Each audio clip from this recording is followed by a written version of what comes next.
1992ல Debra and Dhoni பிக்மேன்னு ஒரு கப்பல் இருக்காங்க. அவங்களோட குழந்தையோட ஒரு வீட்டுக்கு குடிபெயர்றாங்க. சில நாட்கள் ரொம்ப ஹாப்பியா போகுது.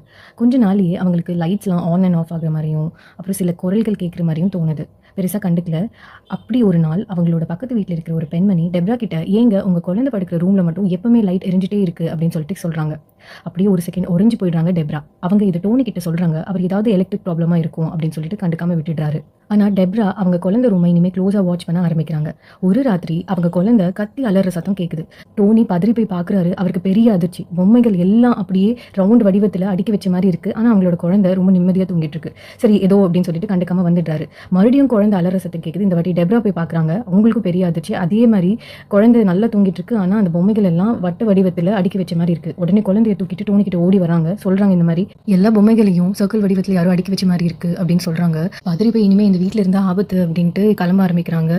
கையில கிடைச்சது எல்லாத்தையும் எடுத்துட்டு ஓடுறாரு டோனி. டோனி அந்த டோர் கிட்ட போற அந்த தருணத்துல பின்னாடி யாரோ ஓங்கி அடிச்ச மாரி அவருக்கு ஃபீல் ஆகுது. ஆனா அவர் திரும்பி பார்க்காம எப்படியோ வெளியில வந்துடுறாரு அந்த வீட்ட விட்டு.